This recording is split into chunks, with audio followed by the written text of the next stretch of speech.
Welcome to the Eye On Foxborough podcast. I'm Karen Guregian. I'm here with MassLive's Lauren Campbell, and today we're pleased to welcome Patriots cornerback and special teams returner Marcus Jones. Hey, Marcus, how's it going? I'm doing good. How you doing? How you doing?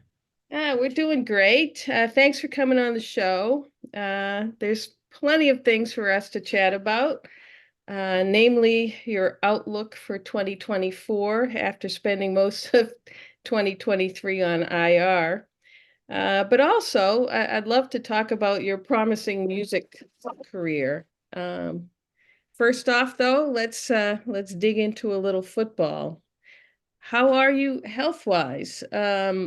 You suffered, I believe, at the time, what was described as a torn labrum.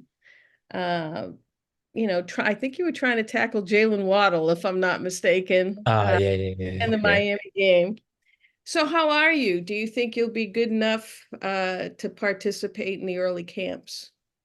Oh yeah, I'm doing great. Taking it day by day. Body's doing good. I trust the organization, trust the medical staff to where I'll definitely be good for the season and everything like that. But there's ways and steps to everything and to make sure that I'm fully healthy and everything like that for the season.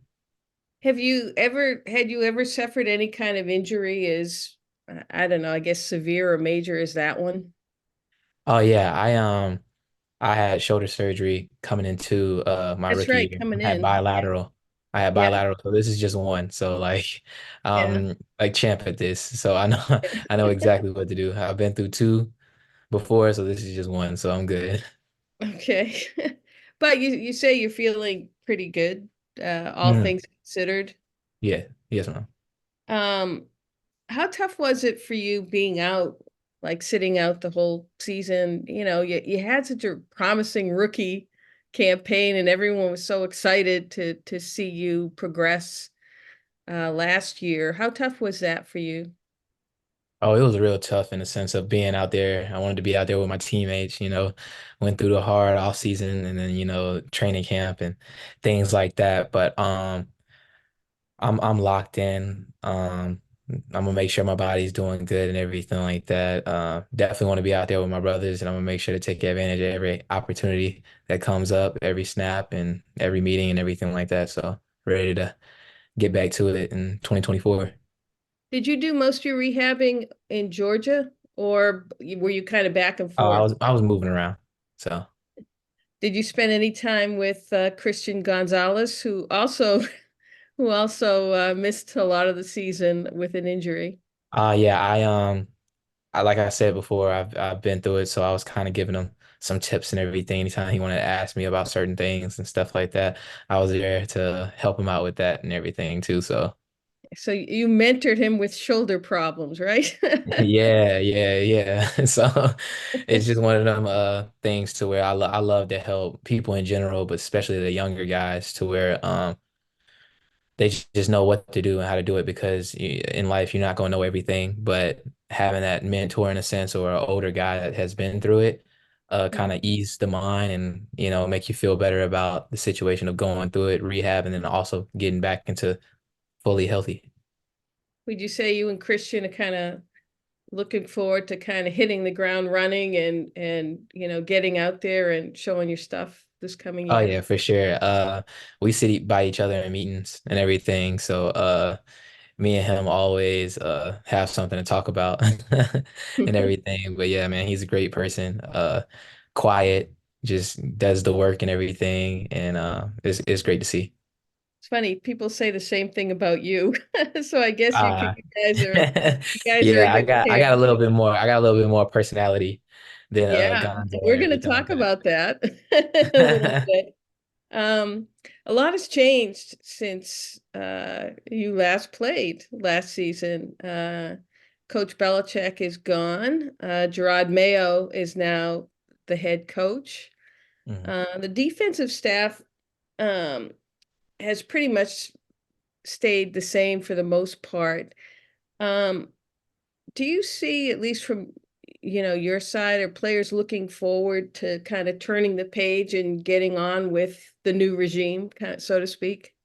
So, first off, man, I wanna give a big thanks to Coach Belichick, just all the stuff that he's done for the organization and the community, everything as a whole.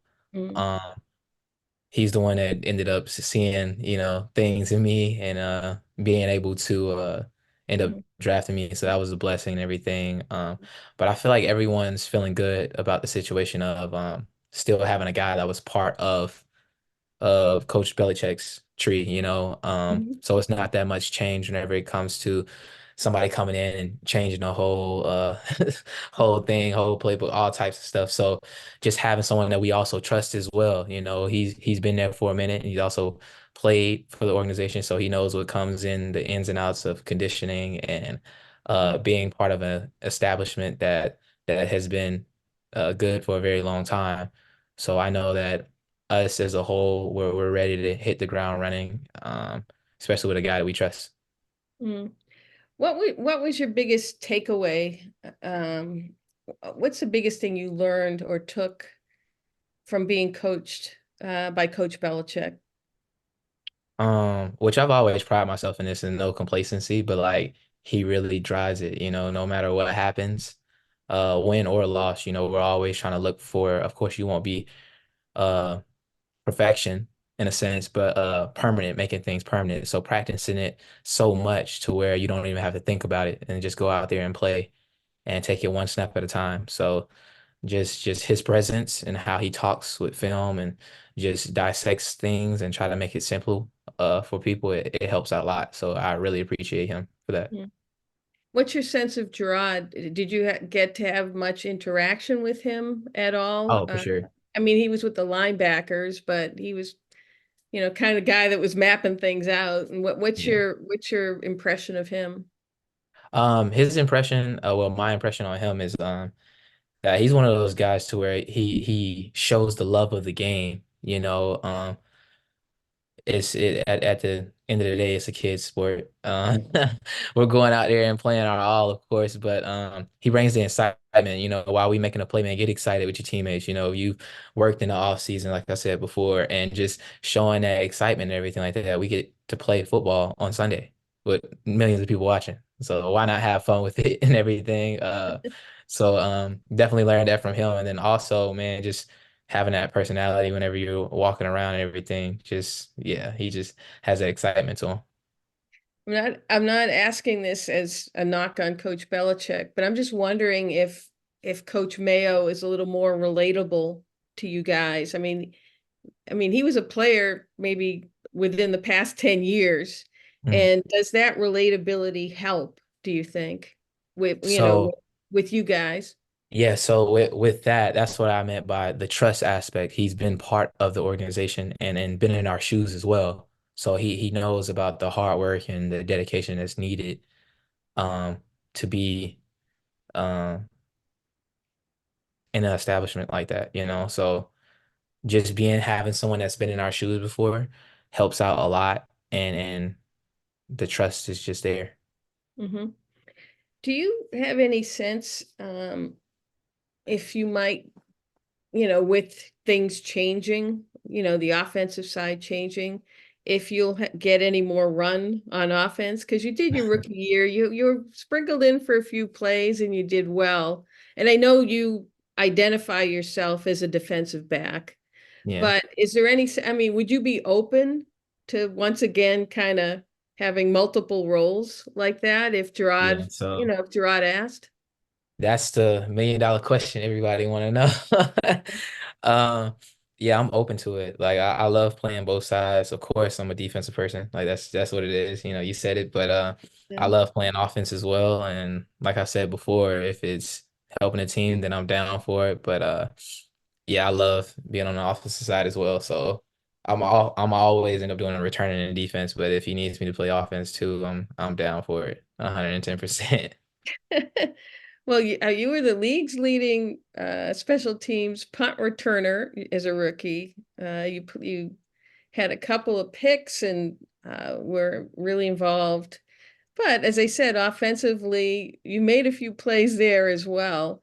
But I guess you'd probably have to learn yet another offense with Oh, with I don't have a problem with that. I I would say I'm blessed in the sense of learning plays pretty quick, formations and everything like that. So I've been playing offense and defense when I was in college. So like that kind of helped out and kind of translate a little bit whenever I got to the league. But now I want to go ahead and try to get my position as athlete on listed on the paper and everything like that instead of just defensive back and everything. So yeah, I want to try to get athlete on there if I can and everything. That would be nice. So Well, I'm looking forward. Again, I don't know anything myself, but I'm looking forward to seeing what Coach Van Pelt might have in store for the offense. I mean, we don't know who the quarterback's going to be yet. You might have a new quarterback. So I guess that's where all the curiosity lies. So, yeah, that's whenever you get, which I always pride myself in this as well, is control what you can control. I know whoever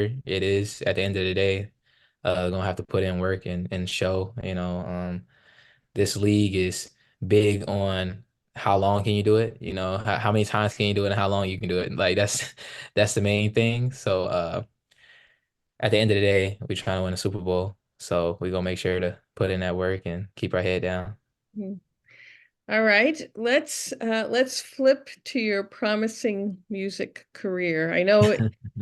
I guess you would call, is it like would you characterize it kind of an off-season hobby, or how would you describe, what you're doing musically right now?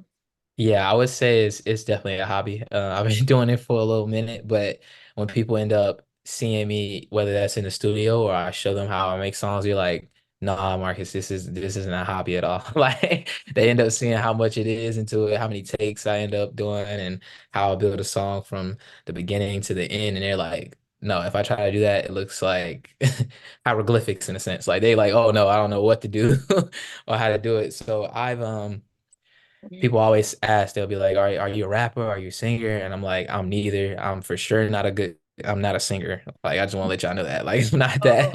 I don't The think you're main giving thing, yourself enough credit, but go ahead.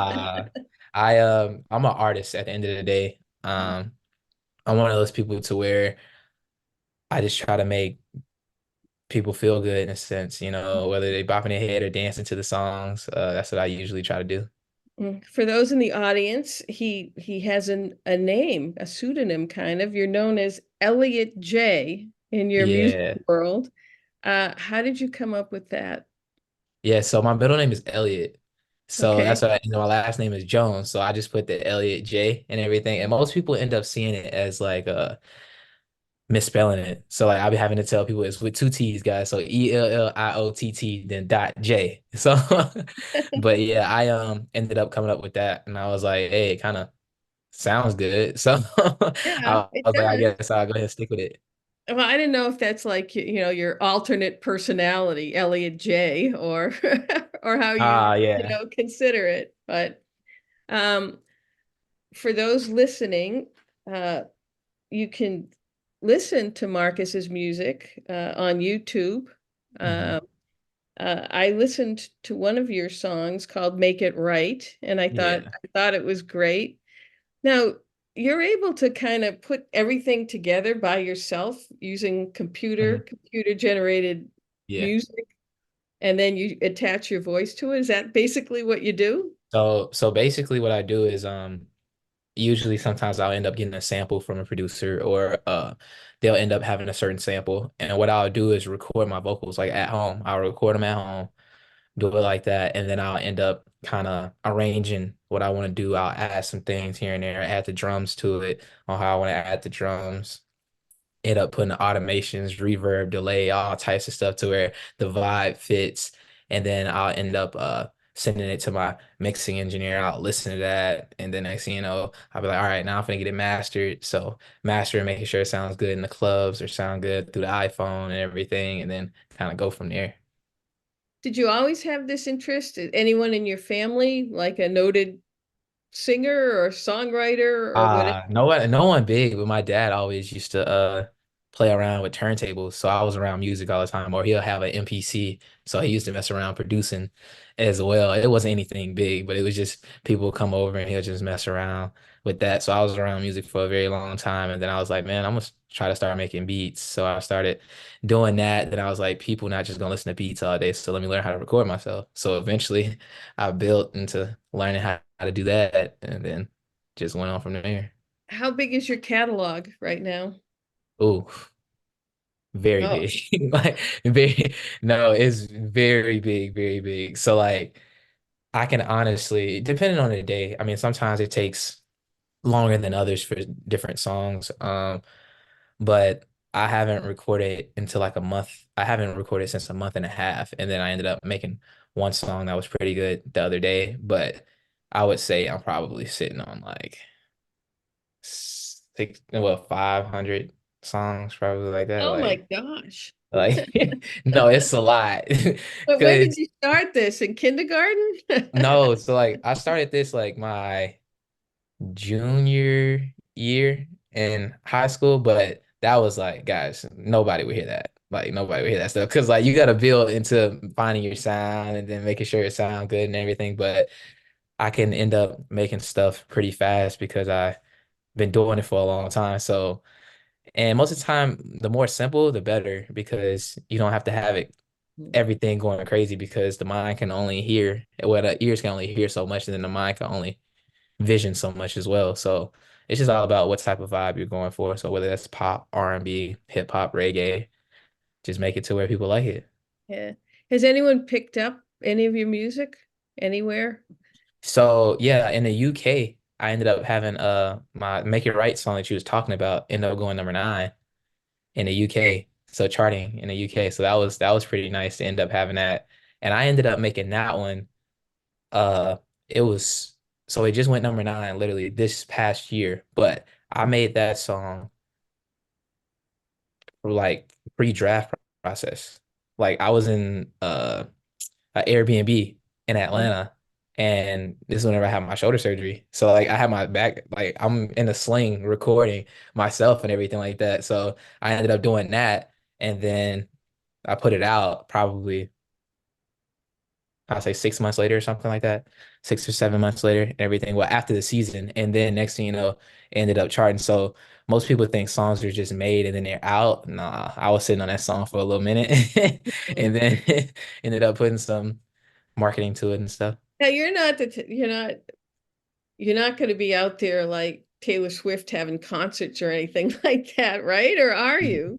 Nah, I mean, I don't plan on it, but however, like if it's the right time, then I will. I wanna end up making music with a lot of people because I don't have one just genre that stands. So like I said, I mess around with all type of production. So if Taylor Swift was to come up to me and be like, "Hey, I would love to make some music," I would love to as well. So it's a lot of people that I like to listen to. The Weeknd, great people. I've always been a Drake fan, so Drake. Um, Wouldn't that be just cool certain if people they just like end up making crazy sonically good music. Mike Dean, he's the producer.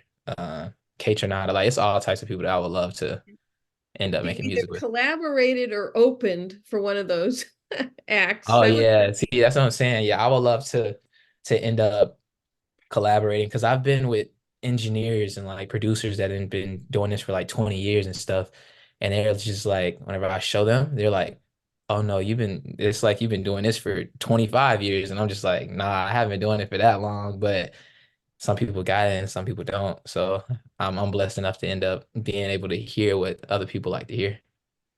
could your music like end up on I don't know, in movies or something like that, or commercials even?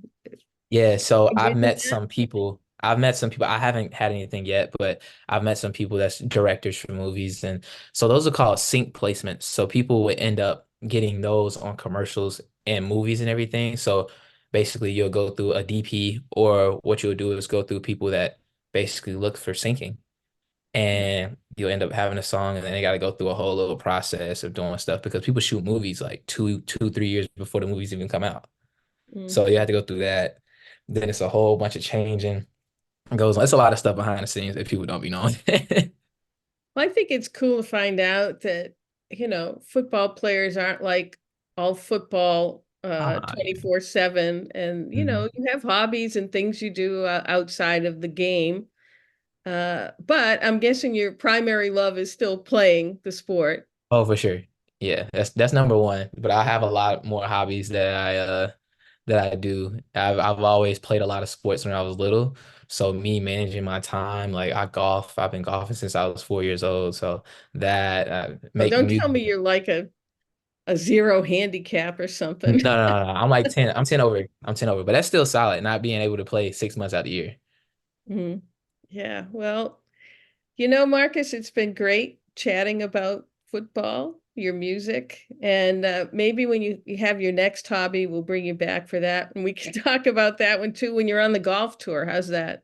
No, that's cool. Yeah, thank y'all for having me. Thank you. Thanks, Marcus.